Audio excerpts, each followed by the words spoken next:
Good morning, सुप्रभात। स्वागत है आप सभी का। आप देख रहे हैं समृद्धि न्यूज और मैं हूं आपके साथ पूजा तंवर। वक्त हो चला है दिन भर की बड़ी खबरों की ओर रुख करने का। शुरुआत करेंगे दिन की सुर्खियों के साथ। पंजाब के पूर्व मुख्यमंत्री और शिरोमणि अकाली दल के नेता प्रकाश सिंह बादल का निधन हो गया। उनके निधन पर केंद्र ने पूरे देश में कल और आज भी राजकीय शोक का घोषणा किया है, तो वहीं आज अंतिम संस्कार दोपहर 1 बजे किया जाएगा। निकाय चुनाव प्रचार को लेकर समाजवादी पार्टी ने स्टार प्रचारकों की लिस्ट जारी की। सबसे चौंकाने वाली बात यह है कि स्टार प्रचारक की लिस्ट से अखिलेश यादव के चाचा राम गोपाल यादव का नाम गायब है। हालांकि अभी तक अखिलेश यादव भी चुनाव मैदान में नहीं उतरे हैं, जबकि 4 मई को ही पहले चरण के लिए वोटिंग होगी। वहीं बीजेपी की तरफ से योगी आदित्यनाथ की सभाएं शुरू हैं। बुधवार को दिल्ली नगर निगम मेयर और डिप्टी मेयर का चुनाव लगातार दूसरी बार जीतने के बाद आम आदमी पार्टी में जश्न का माहौल है। इसी बीच आम आदमी पार्टी ने दुर्गेश पाठक ने एक प्रेस कॉन्फ्रेंस कर बड़ा दावा कर दिया। दुर्गेश पाठक ने बीजेपी पर तंज कसते हुए कहा कि अब वे लोग एमसीडी चुनाव लड़ने लायक भी नहीं रहे। एमसीडी में बीजेपी वाले सरेंडर की मुद्रा में आ गए। दिल्ली के सीएम केजरीवाल के सरकारी आवास के पुनर्निर्माण पर 45 करोड़ रुपए की लागत आने को लेकर बीजेपी ने आम आदमी पार्टी पर लगातार हमला बोला है। वहीं संजय सिंह ने बीजेपी पर पलटवार किया और कहा कि पीएम मोदी जी जो खुद को फकीर कहते हैं, उनका आवास 500 करोड़ रुपए में बन रहा है। इससे पहले उनके घर को ठीक ठाक करने में 90 करोड़ रुपए खर्च हुए। सेंट्रल विस्टा प्रोजेक्ट के तहत उनका घर बना, इसका जवाब किसके पास? अजीत पवार के बीजेपी के संपर्क होने और भावी सीएम बनने की चर्चाओं को लेकर नाना पटोले ने कहा कि मोदी है तो मुमकिन है या नमकीन है, इसमें हमें क्या लेना देना। सीएम वही बनेगा जिसके पास नंबर होगा। नाना पटोले से जब सवाल ये किया गया कि किसी वजह से अगर महाविकास अघाड़ी नहीं रह पाती तो कांग्रेस क्या करेगी, इसके जवाब में उन्होंने कहा, हमारी कोशिश महाविकास अघाड़ी की ओर से चुनाव लड़ने की होगी, लेकिन अगर 2024 में ऐसा नहीं हो पाए तो कांग्रेस का प्लान तैयार है। संजय राउत ने एकनाथ शिंदे के बीजेपी से नाराज होने की खबर को हवा देते हुए ये भी कहा कि एकनाथ शिंदे की छुट्टी बढ़ सकती है। अब जवाब में एकनाथ शिंदे ने कहा कि लोगों के पेट में इसलिए दर्द हो रहा है क्योंकि मैं कभी छुट्टी पर नहीं गया। जो लोग ब्रेक से 2.5 साल तक काम पर नहीं गए, उन्हें सवाल करने का हक है क्या?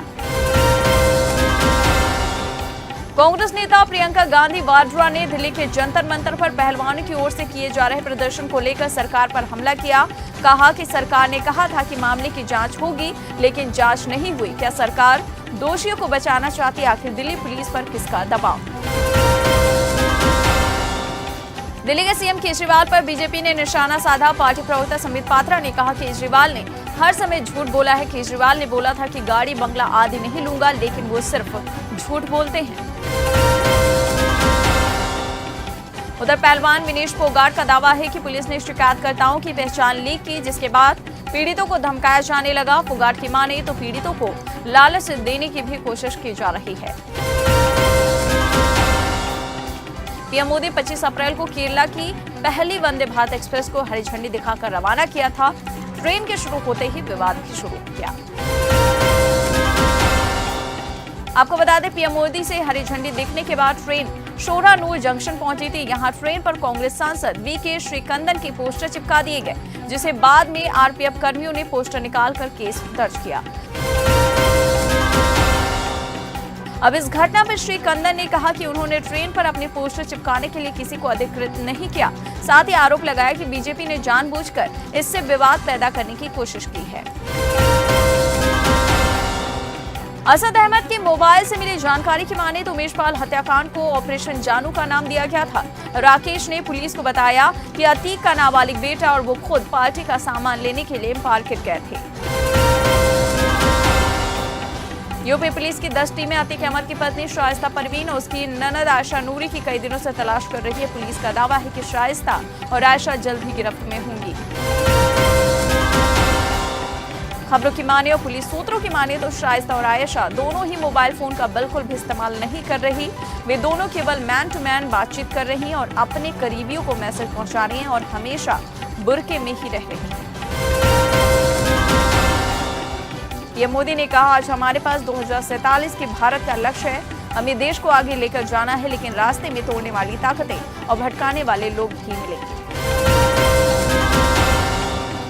एक समय में अब्दुल्ला परिवार के बेहद खास रहे पूर्व विधायक श्री शेख इशफाक जब्बार को नेशनल कॉन्फ्रेंस से अनुशासनहीनता के आरोप लगाकर पार्टी से 6 साल के लिए निकाल दिया गया।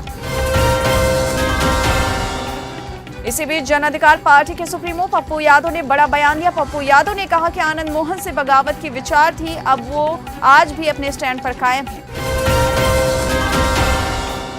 पप्पू यादव ने आगे ये भी कहा कि आज 10 के बदले 15% आरक्षण ले लें, लेकिन हमें 72% आरक्षण मिलना चाहिए। पप्पू यादव ने कहा कि वो आज भी कह रहे हैं कि आरक्षण मिलना चाहिए और 9वीं सूची में इसे दर्ज किया जाना चाहिए।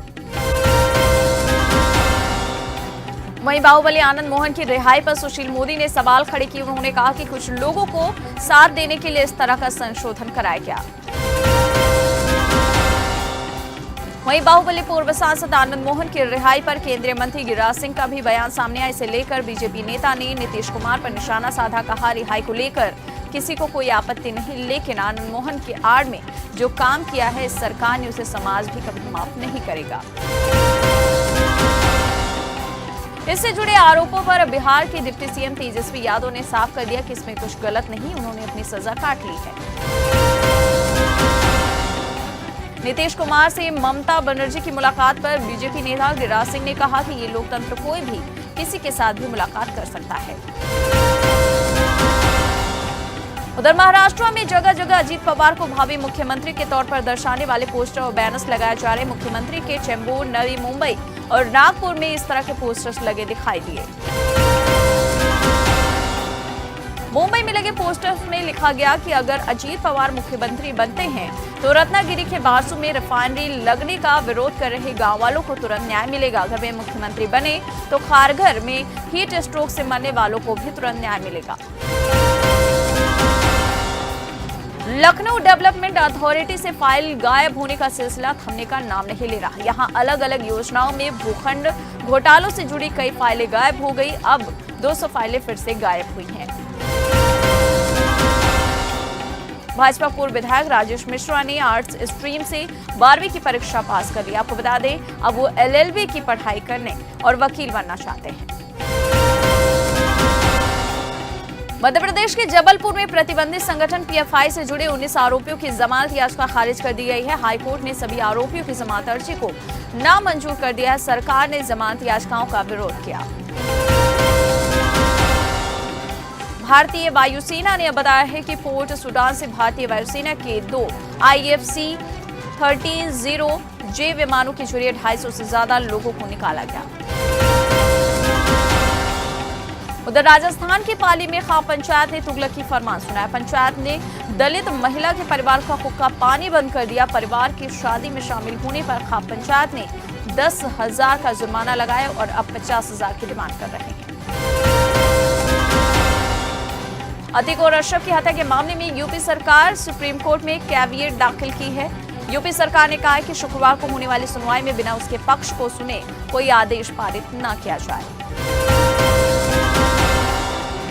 मध्य प्रदेश विधानसभा चुनाव में अब कुछ ही महीने के वक्त बचे हैं, तो सीएम शिवराज सिंह चौहान ने तय कर लिया है कि ये चुनाव हार्डकोर हिंदुत्व के मुद्दे पर ही लड़ा जाएगा। लिहाजा एक के बाद एक महाकाल लोक की तर्ज पर अलग अलग लोग बनाने का ऐलान हो गया है।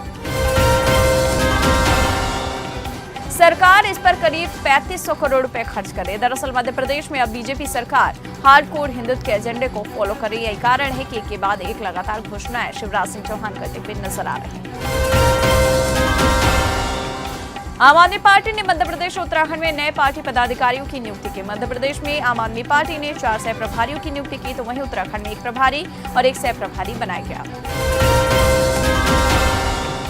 बीजेपी के राष्ट्रीय महासचिव ने कहा कि इंदौर में जिस तरह से नाइट कल्चर के कारण युवक और युवती नशे के आदी हो रहे हैं, वो काफी दुर्भाग्यपूर्ण है।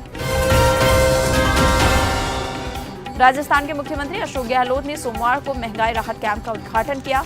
इस कैंप के उद्घाटन से प्रदेश के लोगों को महंगाई से थोड़ा राहत मिलने के आसार जताए जा रहे हैं।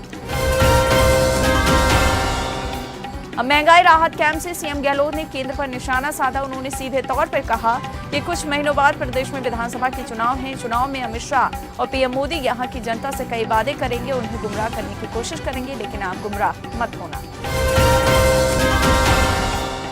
राहुल गांधी गुजरात के हाई कोर्ट पहुंच गए हैं। राहुल ने यहां पर मानहानि के केस में अपनी दोष सिद्धि यानी कन्वेंशन पर रोक लगाने के लिए याचिका दायर की है। छत्तीसगढ़ सरकार की ओर से पीएमएलए कानून के कुछ सेक्शन की वैधता को सुप्रीम कोर्ट में चुनौती दी गई है।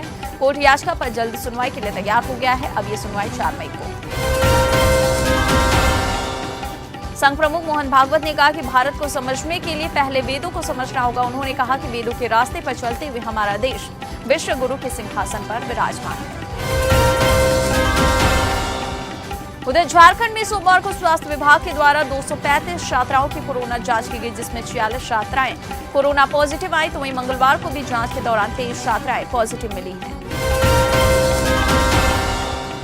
भारतीय मौसम विज्ञान विभाग की माने तो आज आसपास दिल्ली सहित तमाम इलाकों में बारिश का आसार दिख रहा है, जिससे तापमान में थोड़ी गिरावट होने की उम्मीद है। इसके अलावा महाराष्ट्र और बिहार में भी बारिश होने के आसार। एनसीईआरटी ने 12वीं की किताबों में कुछ बदलाव किए। इन बदलाव को लेकर एनसीईआरटी की वेबसाइट से डाउनलोड करने पर उपलब्ध किताब से 56 पेज का मुगल शासकों वाला चैप्टर हटा दिया गया।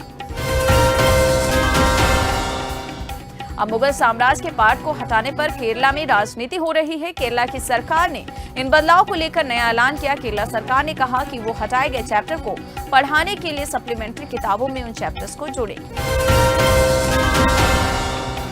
और मीडिया रिपोर्ट्स की माने तो Jharkhand board 12th arts science और कॉमर्स के 10वीं और 12वीं की नतीजे मई में घोषित किए जाएंगे। हालांकि काउंसिल की तरफ से रिजल्ट की तारीख और समय की जानकारी नहीं दी गई है। तो आज की बात बस यहीं तक। कल फिर होगी मुलाकात। जय हिंद, जय भारत।